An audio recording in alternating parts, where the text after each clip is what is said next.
Dear friends and followers, welcome back to my channel. Today we'll be addressing a more serious topic. As many of you are already aware of, the coronavirus outbreak has officially been declared as a global health emergency. But what does that mean for aviation? Now, we all know that aviation plays a huge global role in trying to minimize the spread of diseases, but with approximately 6 million people traveling by air every single day, what do airlines do to prevent the spread? How does it affect the airlines, its staff, its passengers, and the rest of the world? So sit tight and let's get started. American 130 ground, greetings, 31 left Bravo, Juliet, cross 4 left. Well, let's start at the beginning. What is the coronavirus exactly? Well, for starters, it has absolutely nothing to do with the Corona beer, although the outbreak led to a significant drop of their shares on the stock market because people assumed it had something to do with it. Now, to put it simply, it's a large family of viruses found in humans and animals. Now, however, this new strain had previously not been discovered in humans until now. Now, the first case of this coronavirus was reported on the 31st of December 2019 in Wuhan, China. And to this day, over 1,000 people have died from the virus, with over 42,000 people known to be infected. There are different signs of infection, including respiratory symptoms, fever, cough, shortness of breath, and breathing difficulties. In more severe cases, the infection can cause pneumonia, severe acute respiratory syndrome, kidney failure, and even death. Now, due to these terrible symptoms, the outbreak has been declared as a global health emergency. But how is it affecting aviation?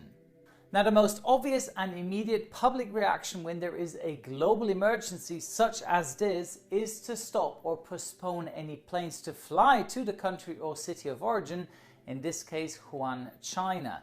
Now, the demand for flights to the country fell, forcing airlines worldwide to reduce the number of flights to and from China. Now, with this, along with the likes of social media and news outlets further adding fuel to the fire, when it comes to people worrying, stock markets in the Asian continent dropped, with shares of China's 3 largest airlines, Air China, China Eastern Airlines, and China Southern Airlines, all showing similar levels of decline. Countries around the world are even starting to close their borders to not just Chinese airlines, but airlines which depart from locations close to the continent, including nearby Macau and Hong Kong. Now, the number of countries enacting travel bans to and from mainland China, along with imposing restrictions on everyone who has been in China within the last 14 days, is growing rapidly. No kidding, I was there at the beginning of the year and I had a planned interview here in Europe 2 weeks later. Because I was near Wuhan, the interview was cancelled because of my recent visit. It's been 6 weeks now. I'm healthy as a butcher's dog. Nevertheless, the coronavirus has crossed borders already, with cases confirmed in more than 24 countries, including the US, Canada, UK, Russia, Germany, France, Japan, India, South Korea, and Hong Kong. Now, airports are having to do their best to minimize the threat of further spreading the best they can, with 3 major international airports already announcing to implement measures against the virus, with larger European airports following too. Now, airports around China have already implemented screening processes and immediately admitting those with even the simplest of symptoms for special care. Thermal screening has become the most popular process at major international hubs, with other airports like Hong Kong taking additional measures like spraying disinfectant on arriving passengers from China, as well as any jets arriving from Wuhan being sent to remote stands at the airport. With bans in place and passenger capacity down, airlines are unsurprisingly struggling with cash flow. Now, with some airlines even asking employees to take last-minute unpaid leave, attempting to stem the outflow of cash from their respective airlines. This type of fear and disruption hasn't been seen in aviation for a long time, with only a handful of global events causing a similar effect, such as the financial crisis in 2008 and the SARS outbreak in 2003. Now, during the SARS outbreak, Asian traffic dropped by 35%. However, putting that into perspective with today's coronavirus outbreak, Cathay Pacific's traffic has dropped by 80%, with rumors that the airline intends to ground almost 90% of its international fleet.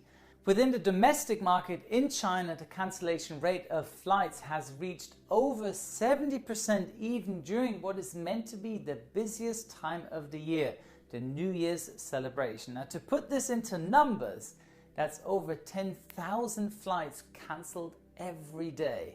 The coronavirus has so far just overtaken the death toll of the SARS outbreak back in 2003 and is already spreading exponentially quicker than SARS, its predecessor.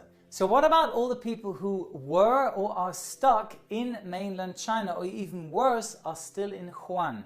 Well, it has been an absolute massive international effort, with huge numbers of countries around the world mobilizing transport to send rescue flights for its stranded citizens. Airlines such as Qantas, Air India, Korean Air, Bangladesh Airlines, Highfly, Scoot, Vamos Air, the German Air Force, Sri Lankan Airlines, Air Asia, Uzbekistan Airlines, Royal Jordanian Airlines, Air New Zealand, and many, many more have all been chartered by their respective governments to rescue its citizens. We are seeing some governments like the US being so desperate to get citizens back that they have hired a 747 freighter and filled it with passenger seats mounted on cargo pallets. That's definitely something you don't see every day. Now, interestingly, these rescue flights often find themselves landing in remote areas of their respective countries to minimize the potential further spread to a mass population. For example, Qantas specifically flew its rescue flight from Wuhan to the Christmas Islands, somewhat 3,300 kilometers away from mainland Australia. And even Russia sent a military Illusion transport aircraft from Wuhan back to a remote Siberian airfield. Although infection rates have gone up over the past few days, pilots and crews of many airlines have not backed down with fear. Now, there are reports of crews at Qantas volunteering themselves to help with rescue flights, to the point where they had an excess number of crew on standby, ready to go to Wuhan at a moment's notice. I think you can join me in thanking them for the continued support for their nations at this difficult time. I hope this video gave you a quick insight on what effect the coronavirus has on the aviation industry. Now, a lot of people seem to not realize how serious this virus is and joke about it on social media. My advice, don't be that guy. That's it for today. Thank you very much for your time. Here's your checklist. Subscribe to my channel, check. Activate the notification bell, check. Follow my Instagram account, check. And don't forget, a good pilot is always learning. Wishing you all the best, your Captain Joe.